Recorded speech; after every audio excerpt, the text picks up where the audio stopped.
প্রতিকূলের সাথে বিগত দিনেও অনেকবার কথা বলেছি, আমার বিরুদ্ধে প্রতিদ্বন্দ্বিতাও করেছিল 2024 সালে, আপনারা জানেন।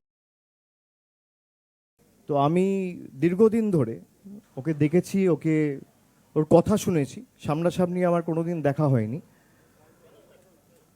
এবং সিপিএম দলে যে কজন, বিশেষ করে এই প্রজন্মের যারা প্রতিনিধিরা লড়াই করছেন, আমি লড়াই করছেন কথাটা অত্যন্ত সচেতনভাবে ব্যবহার করছি। তার কারণ যেটুকু মিছিল মিটিং হয় এদেরকেই দেখা যায়, বাকি তো সিপিএম খালি টিভির পর্দায় রয়েছে আর সোশ্যাল মিডিয়ায় যত বিপ্লব। তো অনেককে সুযোগ দিয়েছে। দেবাংশুর মতো ছেলেকে আমরা গত ইলেকশনে তমলুক থেকে প্রার্থী করেছিলাম।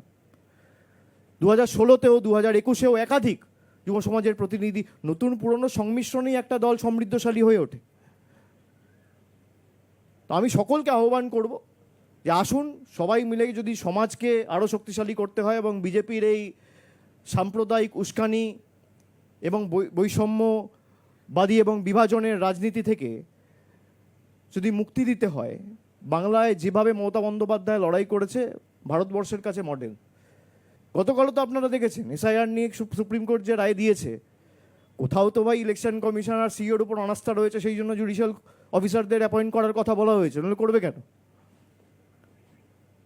অন্য জায়গাতেও হচ্ছে। আমরা এই কারণে বলেছিলাম যে এই হঠকারী সিদ্ধান্তের বিরুদ্ধে আমরা। আজকে আপনাকে তো পেছোতেই হচ্ছে।